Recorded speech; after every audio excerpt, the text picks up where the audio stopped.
Começa agora o Ponto de Pauta, o programa da Sedufisme. O Brasil continua racista.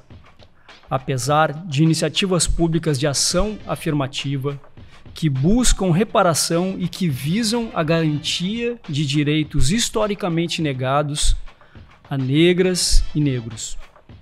O Brasil continua racista. Apesar dos movimentos sociais negros estarem mobilizados há décadas, lutando diariamente contra o racismo e agindo para levar consciência a toda a população sobre a necessidade do respeito à diversidade. Combater o racismo e promover a inclusão de pessoas negras em todos os espaços da sociedade é imprescindível e urgente. O 20 de novembro, Dia da Consciência Negra, é um momento que marca esta mobilização constante em torno desta pauta. Neste ano, pela primeira vez, o 20 de novembro é feriado nacional. É sobre os impactos deste primeiro Dia da Consciência Negra como feriado em todo o território brasileiro e a luta contra o racismo cotidiano que vamos conversar no ponto de pauta de hoje com Anderson Luiz Machado dos Santos. Anderson é doutor em Geografia pela Universidade Federal Fluminense, professor do Departamento de Geociências e do Programa de Pós-Graduação em Geografia da UFSM. Anderson também é coordenador do Núcleo de Estudos Afro-Brasileiros e Indígenas, o NEABI, da UFSM, e líder do grupo de pesquisa em Educação e Território. É pesquisador filiado à Associação Brasileira de Pesquisadores e Pesquisadoras Negros e Negras e integrante do Movimento Negro Unificado. Eu sou Jefferson Pinheiro e o ponto de pauta de hoje é sobre o Dia da Consciência Negra. Professor Anderson, muito obrigado por aceitar nosso convite para o ponto de pauta de hoje, para falarmos sobre o primeiro Dia da Consciência Negra como feriado nacional. Tá certo, Jefferson. Quero agradecer a Sedufisme, a diretoria e a toda a equipe, que trabalha na parte de comunicação em especial, estou lhe conhecendo agora, para participar, do programa. Professor, quais são os impactos do primeiro Dia da Consciência Negra como feriado nacional no resgate da ancestralidade negra que constitui o país e também no combate ao racismo, em especial, talvez, no combate ao racismo estrutural? Certo, Jefferson. Sabes que nós, enquanto movimento negro, enquanto negras e negras do Brasil, celebramos essa data desde a década de 70,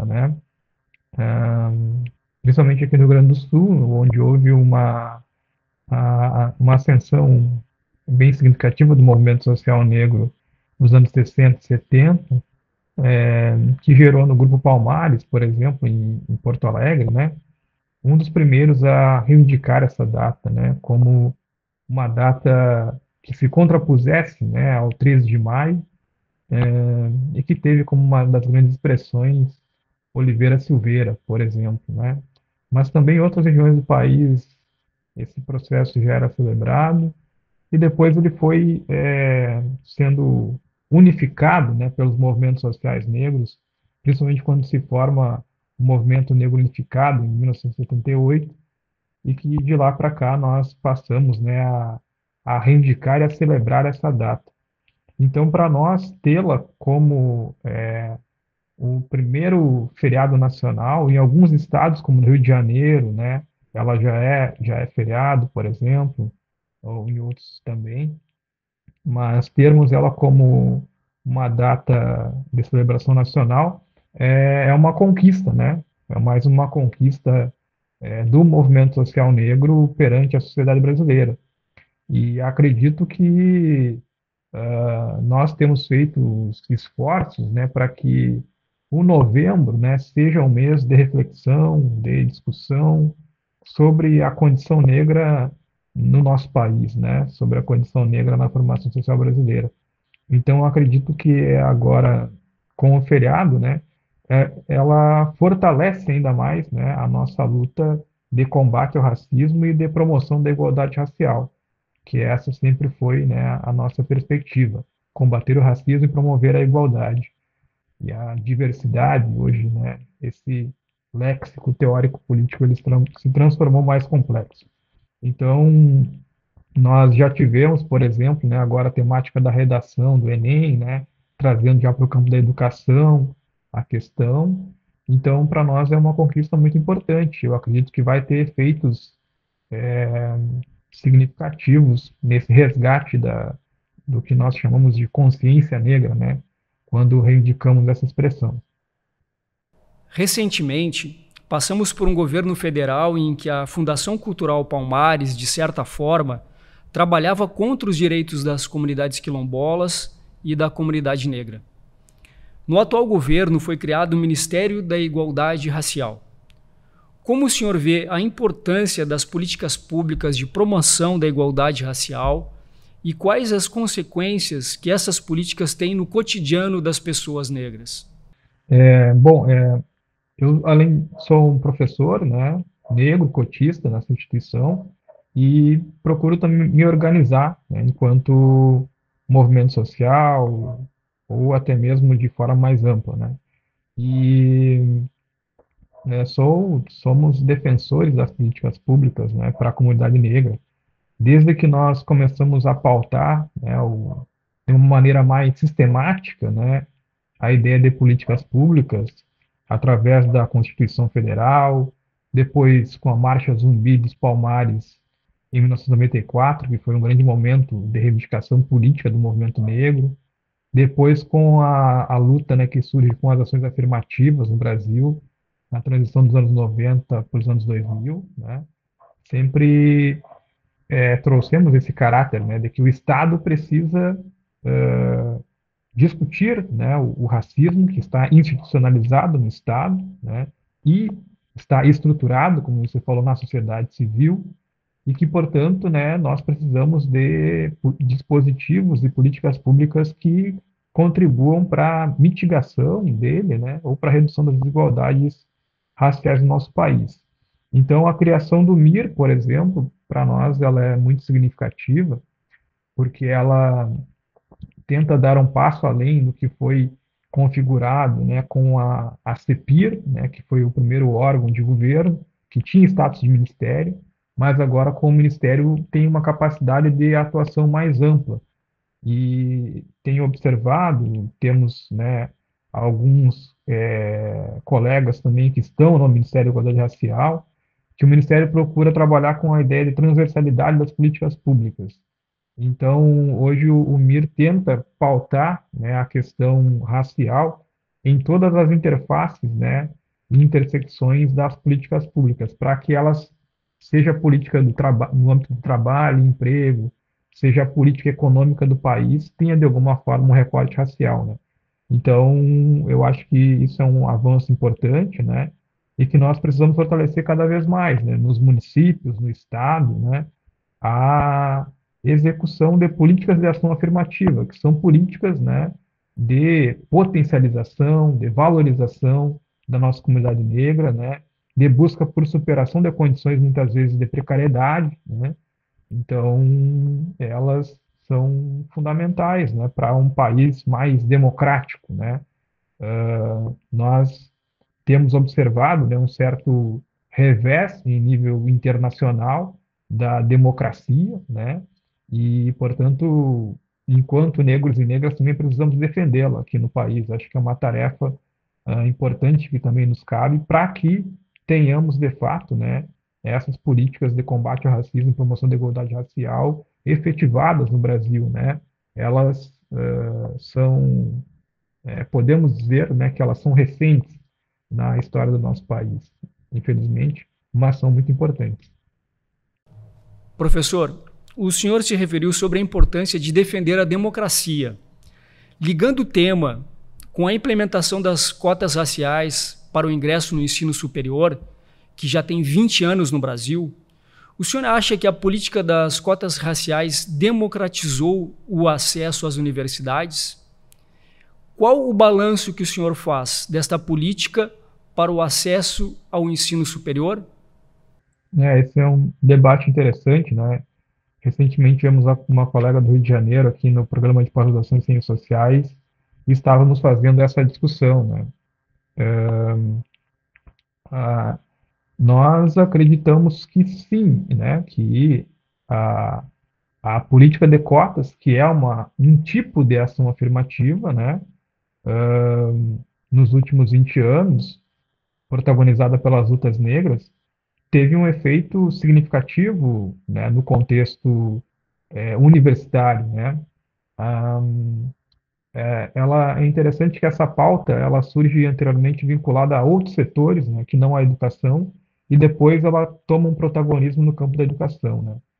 Então, com certeza, hoje os dados revelam, né, a ampliação da presença de estudantes negros nas universidades.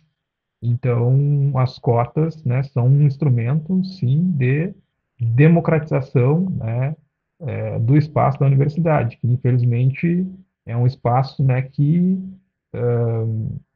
foi construído, né, e pensado por outros grupos sociais, né, e que outras camadas sociais vinham ocupando, ao contrário do que nós, negros e negras, que somos, né, mais de 50% da população brasileira, de acordo com os dados do IBGE. Então, sim, elas são um instrumento de democratização, né, e acredito que mudaram, né, nesses últimos anos muito, né, o que é o significado do que é a universidade no Brasil, né? Mas ainda tem muitos campos a serem discutidos, porque não basta dar o acesso, é necessário ter condições de permanência, é necessário discutir, né, como é que esse estudante negro vivencia a universidade de uma forma, como é que ele pode se tornar um produtor de ciência, né, de pesquisas.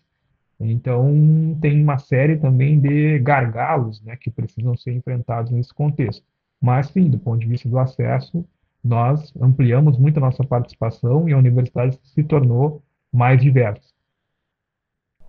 Professor, o preconceito e o racismo também se expressam dentro das universidades. Na UFSM, alguns casos de racismo foram denunciados nos últimos anos. Qual o papel do Núcleo de Estudos Afro-Brasileiros e Indígena, o NEABI, no combate ao racismo dentro do ambiente universitário? E quais são os desafios para que o racismo deixe de existir? É uma pergunta bem ampla, né? Mas, bom, o nosso núcleo, né, que ele tem uma história aqui na instituição de mais de 20 anos. Ele se chamava antes somente NEAB, Núcleo de Estudos Afro-Brasileiros.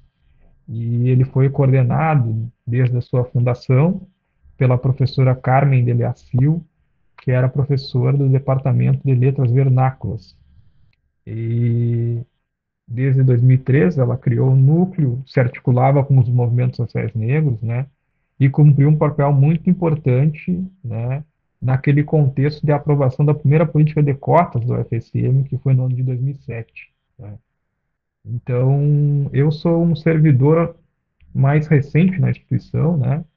Eu ingressei aqui no ano de 2021, vou completar 4 anos de trabalho na instituição agora em fevereiro, e o NEABI naquele momento estava sendo reorganizado, né? A professora Carmen, ela se afastou da instituição, foi para outra instituição, né?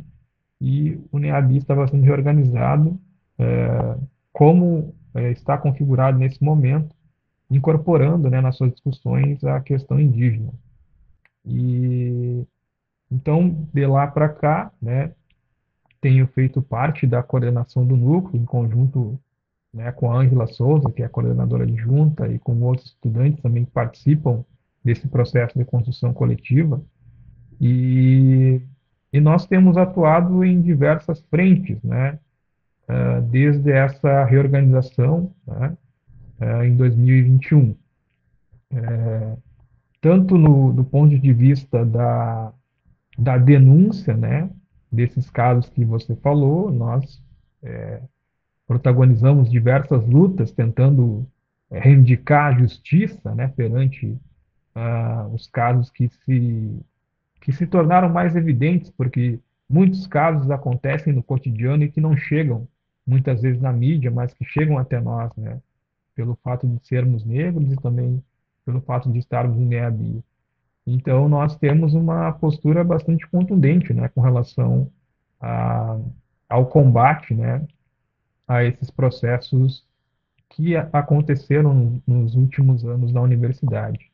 Mas eu sempre digo que nós temos uma conduta que não é só de combate, né? É uma conduta também proativa. Então, hoje, o NEABI coordena vários projetos, programas, discute propostas de resolução, debate com as pró-reitorias, debate com os estudantes, com os técnicos, com os docentes, participa também, né, dialoga com os movimentos sociais, tentando construir uma pauta, né, que seja positiva de políticas públicas dentro da instituição, né, o FSM, que também carecem, né, dessas frentes de discussão acerca de como produzir uma universidade que seja mais plural, popular e antirracista. Então, a gente pode falar depois um pouco mais detalhadamente, né, dessas ações, mas obviamente que o racismo ele é estrutural, ele é institucional, ele é cotidiano, né, ele é um processo sistemático, né, de estruturação da sociedade moderna, na nossa compreensão. Então, a superação do racismo vai se dar quando nós superarmos esse sistema, né, que criou o racismo. Então, essa é uma luta ainda mais ampla, né? A luta por políticas públicas, ela é muito importante, nos fortalece, mas acredito que superar o racismo, né, como um sistema que ele é, produto da modernidade e da colonialidade, só será possível quando nós superarmos, né, esse sistema mundo moderno e colonial dentro do qual nós estamos inseridos. Atualmente, muito tem se falado da necessidade de se tratar da saúde mental das pessoas. Como o racismo afeta a saúde emocional dos negros e negras? E o que se pode fazer para ajudar as vítimas dessa violência? Bom, eu diria que o sistema racial, né, ele nos afeta psicologicamente na nossa gênese, né, nas nossas próprias origens, porque existe uma intelectual, né, que é a Neuza Santos Souza, que fala, né, do nosso processo de tornar-se negro, né, que nós precisamos, né, por conta desse processo sistemático, né, de desumanização que nós passamos, né, recuperar a nossa identidade, reconstituir a nossa subjetividade.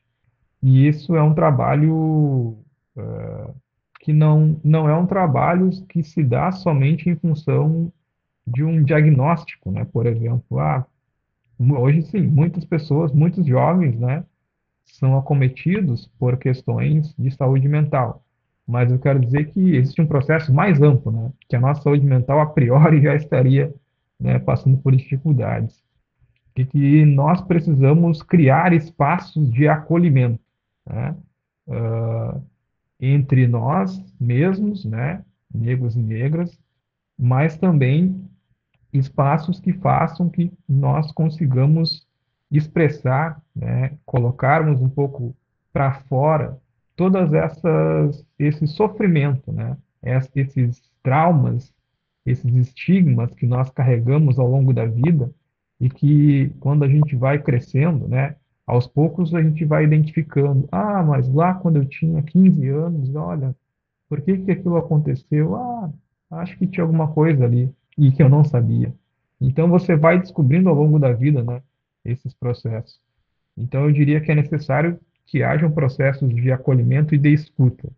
Mas do ponto de vista também, né, mais clínico, vamos dizer assim, né, a universidade precisa aprofundar esses dispositivos e tratar essa questão de uma maneira mais séria, né? Todo mundo defende o sistema, né, de assistente estudantil da UFSM, não sou eu que vou falar contra, mas recentemente a CAED, que é a Coordenadoria de Assuntos Educacionais, está criando alguns espaços, né? Quando os estudantes sofrem algum tipo de violência racial, sejam acolhidos. Nós mesmos do NEABI já desenvolvemos, de uma forma mais autônoma, né, aquilo que nós chamamos de escuta preta, né, porque temos ali entre nós algumas profissionais que estão habilitadas a fazer esse tipo de trabalho. Então a gente acredita que é importante, né, criar um processo mais sistemático de um programa, né, de acolhimento e saúde mental para os jovens, né, negros e negras da UFSM, nos moldes disso, né, desse acolhimento, dessa escuta que muitos de nós precisamos ter, né, não só por algo mais factual, né, mas pelo nosso contexto em geral, né. Hoje em dia, a grande maioria das pessoas passa por algum processo terapêutico, né, para poder restituir e restabelecer a sua subjetividade. Então, eu diria que essa nossa experiência, né, da escuta preta, ela foi muito significativa. E é um dos projetos que nós queremos, né, no próximo período, seja por vias institucionais ou até por recursos externos, tentar desenvolver mais, né, para que os nossos estudantes tenham um acolhimento maior. O racismo não é um tema que diz respeito somente às negras e negros, mas ao conjunto da sociedade. O que a população não negra pode e deve fazer, assumindo a sua responsabilidade na luta contra o racismo? Eu diria que o racismo ele é um problema da sociedade, né? Particularmente nesse caso da sociedade brasileira. Então, todos e todas estão convocados, né, e convocadas à luta, né, antirracista, né? Nós precisamos formar, né, uma consciência antirracista.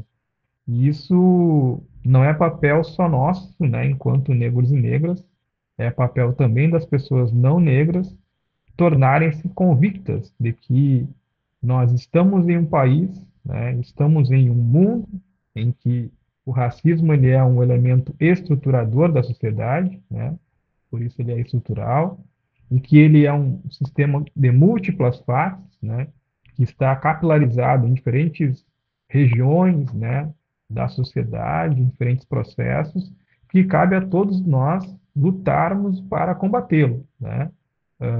Portanto, as pessoas não negras devem ser aliadas, né, na busca pelo combate ao racismo.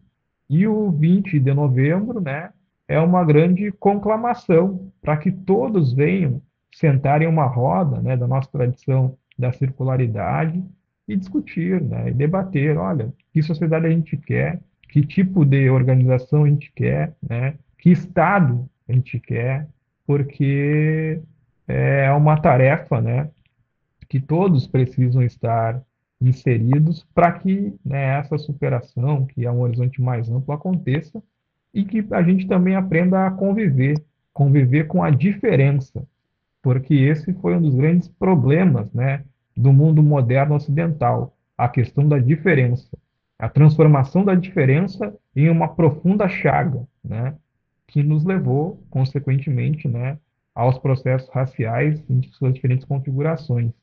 Então, o princípio da alteridade, né, de convivência, de compreender e absorver as questões do outro, é uma questão fundamental num diálogo antirracista, né, e de convivência e comunhão da nossa pluralidade, né, étnico-racial, né, pluralidade de ideias, pluralidade de diversas questões que hoje em dia parece que nós estamos, né, chegando em pontos extremos, né, em que o diálogo precisa ser retomado para que, não só nesse campo, né, das relações raciais, mas nas relações, de uma maneira geral, né, me parece que há esses extremos, essa a política do cancelamento, como se diz, né, se você não tem uma conduta adequada. Então, é necessário que a gente cada vez mais volte a conversar, né, volte a ter um diálogo para que tenhamos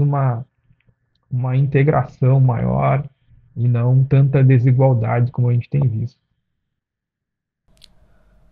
Professor, nós estamos nos encaminhando para o final dessa entrevista e eu gostaria de solicitar alguma indicação de livro, filme, um podcast ou até mesmo um site em que as pessoas possam buscar saber mais sobre algum dos temas que tratamos na entrevista de hoje. Tá certo. Eu sou mais do campo dos livros, né? Dando um pouco carente de referências estéticas, talvez. Mas eu recomendaria, né, a coletânea de livros, né, Feminismos Plurais, né, que traz ali a série de temáticas, né, a coletânea organizada pela Djamila Ribeiro, que traz uma série de temáticas, né, que hoje vêm sendo debatidas no campo das relações raciais, né, o racismo estrutural, a interseccionalidade, né, que é um conceito do movimento feminista negro, enfim, as diferentes formas de racismo, o racismo recreativo, é uma coletânea que tem muita potencialidade nesse processo inicial, que eu diria, né, de letramento racial, que é importante que todos tenham. Professor, muito obrigado por ter participado do nosso ponto de pauta de hoje e eu gostaria de abrir espaço para as suas considerações finais. Bom, eu agradeço mais uma vez, né, pelo convite. Eu acabei não falando muito, né, das ações do NEABI, mas nós temos aí vários programas que estão em ação, né? Um deles se chama Tecendo Novos Saberes, que é um programa voltado para a comunidade negra, ter alguns programas de qualificação social e profissional. Nós acabamos de aprovar a criação de um grupo de educação tutorial que se chama PET Lélia Gonzalez, de Estudos Étnico-Raciais, né? Nós estamos aí apontando também para o Conselho de Ensino, Pesquisa e Extensão uma resolução sobre o reconhecimento dos notórios saberes na UFSM. Então, eu quero convidá-los, né? Convidar aqui os meus colegas docentes, né? Meus e minhas colegas docentes, os colegas e colegas que são técnicos e técnicas, estudantes, a se engajarem, né, nessas ações que nós temos proposto aqui na universidade. Então, essa seria o meu convite final, né? Para além do 20, né, a gente continua, né, com diversas ações. Então, queria pontuar alguma delas, né, e convidá-los, né, todos a participar conosco, a construir essas propostas, né, que são tão importantes para uma UFSM que seja, né, mais plural, que tenha uma educação de caráter antirracista, né, porque esse é um desafio que permeia as diversas escalas e âmbitos institucionais. Então, fica o meu convite, né, a todas e todos, né, independente do seu credo ou cor, a construir, né, uma pauta antirracista e democrática, consequentemente, na nossa universidade. Assim terminamos o nosso ponto de pauta de hoje, quando entrevistamos o Anderson Luiz Machado dos Santos, doutor em Geografia pela Universidade Federal Fluminense, professor do Departamento de Geociências e do Programa de Pós-Graduação em Geografia da UFSM. Também é coordenador do Núcleo de Estudos Afro-Brasileiros e Indígenas, o NEABI, e líder do Grupo de Pesquisa em Educação e Território da UFSM. Anderson é pesquisador filiado da Associação Brasileira de Pesquisadores e Pesquisadoras Negros e Negras e integrante do Movimento Negro Unificado. Muito obrigado pela audiência.